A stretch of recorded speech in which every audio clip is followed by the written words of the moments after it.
So, hello, bonjour, hi, hola, to everyone, even online. Thank you for coming today. As you all mentioned, today I am presenting actually one of the papers that are part of my thesis. So this would be my third chapter, in which we develop or we use the Stochastic Prize Collection methodology to develop a tactical planning tool for mobile clinic deployment planning. So first of all, what exactly are mobile clinics? Mobile clinics are vehicles. And when I say vehicles, here in the image, I have vehicles with wheels, but it could be vehicles that fly, vehicles that float. As long as it's a vehicle that can move and transport people and equipment, people being the medical personnel and the medical equipment, then you have yourself a mobile clinic. Here are some examples, some pictures of different mobile clinics in different settings. You even have a mobile clinic for veterinary services. So depending on where you are deploying that mobile clinic, you can have it in a boat if it's an island that's hard to reach. This one, if I'm not mistaken, was in Ghana, and the other one on the other side was in Sudan, if I'm not mixing them up. So depending on the emergency, depending on the roads or the medium you can use to actually reach people, you will have different mobile clinics. There are mobile clinics in which the people literally go inside the clinic to receive the service. And there are clinics which just go to the site, and in the site, they set up their tent or their table and then provide services. So it depends on the resources available. Now, what is the problem that I'm actually trying to tackle with this methodology? So basically, people need healthcare. No matter where you are in the world, you're going to need some kind of healthcare. Now, people need healthcare, but there are limited resources to actually provide those healthcare, meaning there are no hospitals, or people have no access to roads to actually go and seek that healthcare. And in addition to that, when we're talking about the stochasticity of it, we are in a humanitarian setting. This could be a disaster, or for example, some places in Africa that suffer from monsoon. Well, I'm not thinking of Africa, I'm thinking of Asia when I say monsoon, but the dry season as well affects the connectivity to actually be able to go and provide healthcare. So practitioners are left in the, how do I plan my mobile clinic deployment based on this uncertainty that I now have in the system? Because I'm not sure that the road will actually be there. Now, in practice, what they do to this day is they first, before deploying any mobile clinic, usually there's a needs assessment, which means that the practitioners or some of the practitioners go to the different sites and they do an assessment.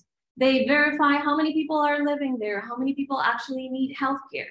And based on their observations, then they sit all together and they have to decide to which places am I actually sending the healthcare.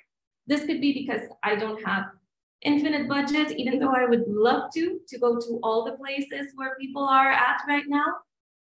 Or because, well, some other organization is also tackling or servicing that location. Sorry. Now, they create a 2-week schedule that is repeated over a course of usually 2 months, depending on the organization. Now, that needs assessment that they did at first can be translated into a prize that can be collected each time you service a location. Now, I'm dealing with a location routing, well, more of a routing problem in this sense, where I have a depot from where my mobile clinics will go out. This depot can be the hospital, where all the medical personnel and equipment is, and then a vehicle that takes them to different locations. So what's the price? What exactly am I looking at as the price? Because it sounds, right, like when we think about it in the industry sense, we usually think of price as money. But how do I actually convert healthcare needs into a price? So basically, that benefit that I can provide to the people living in certain locations is translated into the price. And I borrow from the literature in vaccination, in healthcare and vaccination, where they use something called a benefit cost ratio, which comes from economics. And it basically says that based on how much I invest into getting those vaccines, this is how much I am saving or giving to that person, okay, per individual. So you can calculate it per individual. And if you think kind of like in the sense of COVID, it might be easier to visualize. So when you get a vaccine, that means you're vaccinated. So you didn't lose days at work. That can be quantified, right, as a saving. Or you didn't have to actually go to a hospitalization. You didn't have to seek further medical care, okay? So that's basically how we make the link. Now, there's also another question mark in terms of how do I distribute my capacity? Because the Ministry of Health and different locations at different countries some of them have different standards as to how many people can one medical personnel service. And looking again on the literature, in the majority of the studies we saw, it was around 50 people, which goes in hand with what one of our partners was actually doing. So each mobile clinic can vaccinate up to 50 people or can distribute up to 50 treatments. And how do we distribute them? Well, talking with our partner, Severity, it doesn't really make sense to go to a location and service less than 15 people. So based on that number, we then take out something like batch sizes, like if we're thinking in production. So if we have one location, then I give all the vaccines there. If I have two locations, then I can do the 1535 or vice versa. So also the contrary. Now, what sources of uncertainty am I actually looking at when I'm studying my problem? So when you're deploying mobile clinics, it is very possible that there's no access to the village. And access to the village is not the same as not being able to use the road, which is another one that we're going to talk about in a few seconds. But accessibility can be, if you think of a war zone, and you were planning on going to this village or to this location, but then all of a sudden the rebel forces took hold of that location, you cannot enter it, okay? Also, if you are in a post-conflict context, you might need some clearance or some paperwork in order to actually go inside those places to make sure that you're neutral and that you don't pose a threat and whatnot. So that accessibility is not always guaranteed. Usability of the road is another thing, which would be the road is no longer there, or maybe there was a flood and now you cannot go through there with your truck or whatnot. And we have the travel time, which is one that we commonly see in the literature, where now instead of having 15-minute travel time from my hospital to my village, now it takes me an hour because there's traffic, there's congestion, or whatnot. So how do we actually represent these or capture the uncertainty? We use some kind of probability distribution, but in the sense that first, my access and my usability, I represent it in time. So I do represent it in time in the road. So when it's not usable, I take it to infinity because I just simply cannot, no matter the time of day. And then we study 3 different severity levels in which we have the mild, moderate, and severe. And based on the severity I am located at or that I'm studying, it would be how much of a time increase I'm experiencing in that certain link. In addition to that, the accessibility would be, am I actually going to be able to go there? So if I'm in a mild condition, only 10% of those villages or those locations, I won't be able to access them. Now going into the model, so it's a 2-stage, we model it as a 2-stage stochastic program. In the first stage, I have first stage decisions, so I could decide on which locations, at which time periods, and which routes am I using to actually go to service the people. But then after that first stage, there's an information revelation. So experts in the field will tell me, hey, this group took over this village, so now you cannot go to that village. So I have to take that into consideration and modify the decisions that I took in my first stage. Okay? And this is very common in humanitarian logistics, as there's always a humanitarian cluster everywhere where we're servicing, where humanitarian organizations are providing healthcare after a disaster or an event. And the humanitarian cluster will share information as well as the government will share information with the humanitarian cluster. The objective of prize collecting is basically we want to maximize the profit. And the profit would be that prize that I can collect from the customers, which in my case, or in this case, would be the price that I'm actually giving to the beneficiaries, minus the cost of actually doing the routing, setting up the clinics, etc. We propose 4 different recourse policies that you can think of as plans of action based on what you encounter. So you can first select which locations you want to go to, and then wait to see what is revealed. And after you have that revelation, then you decide which roads to take and on which time periods you're going to visit them, etc. Now, you can also have a reroute simple recourse, meaning that if there's something that is not accessible anymore, I just remove it from my plan and I continue with everyone else except that one location.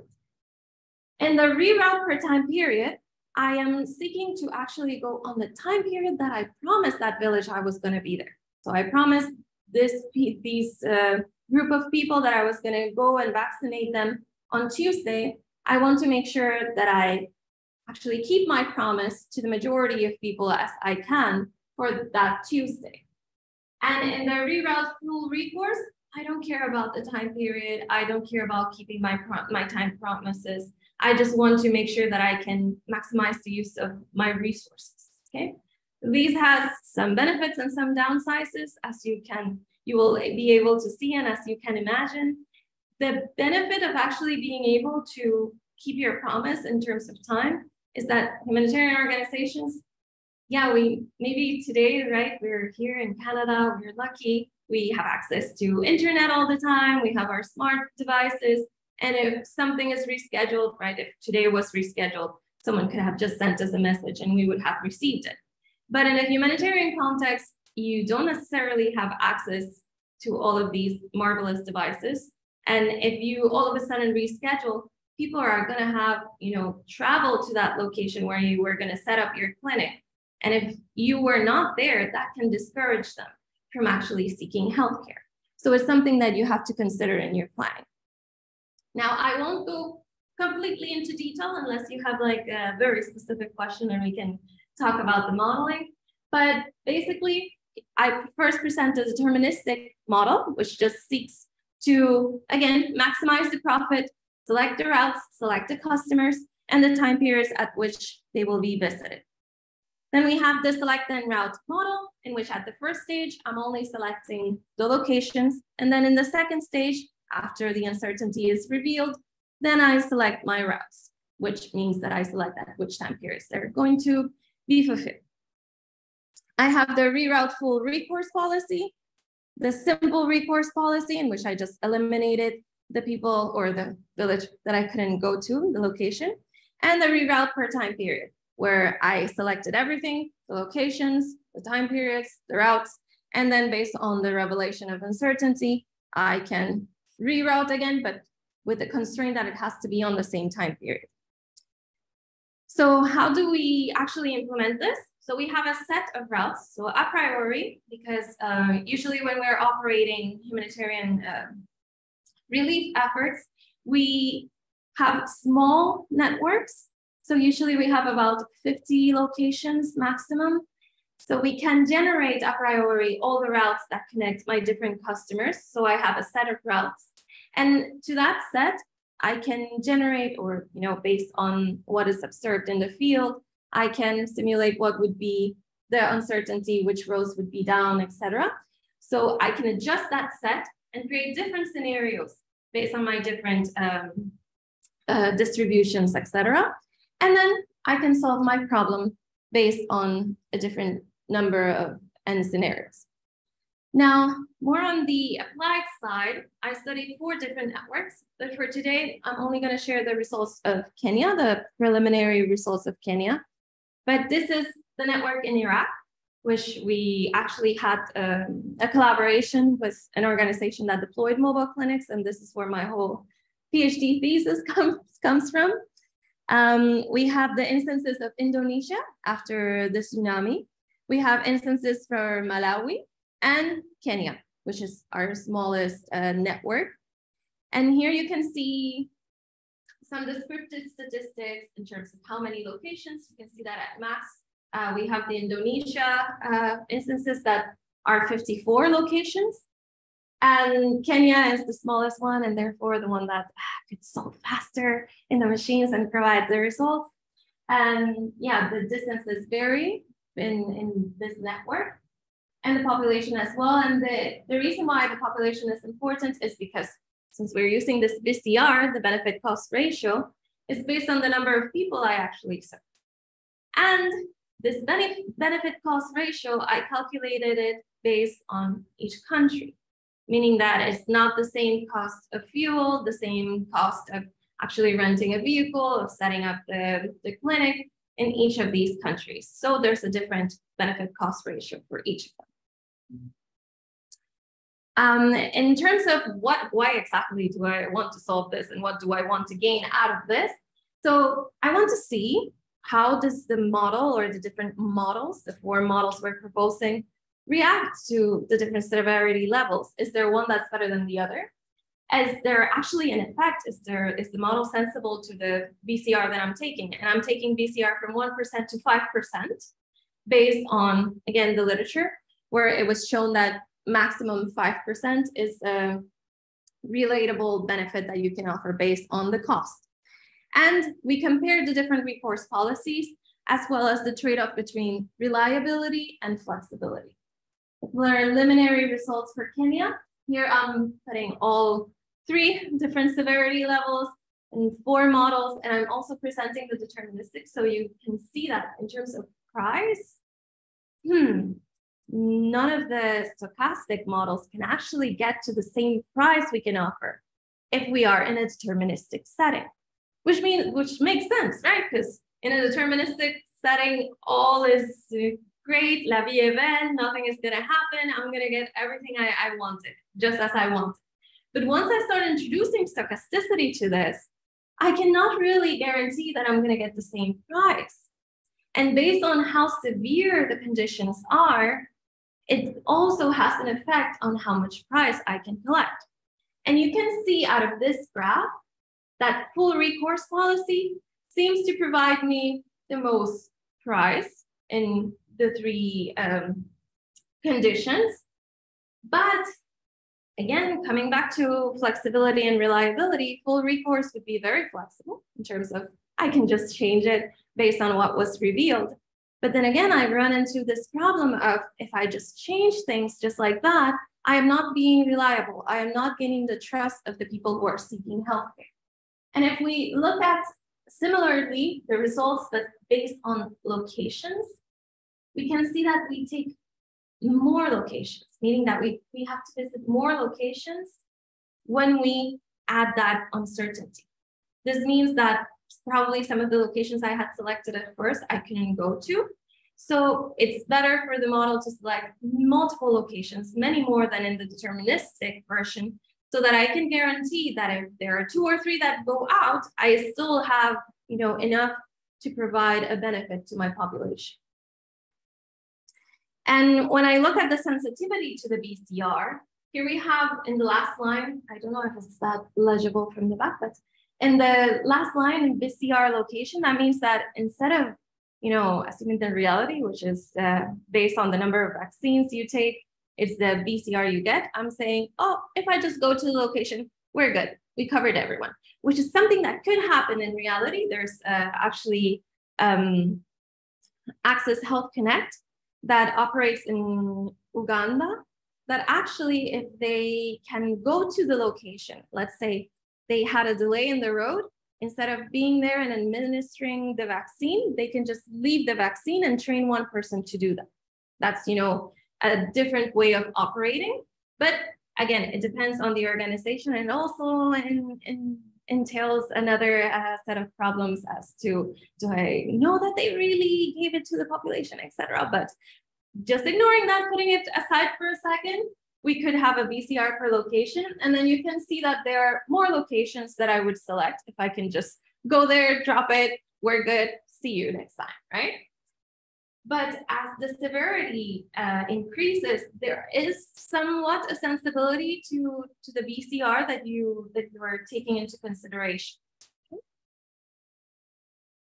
So insights that we gained from this study.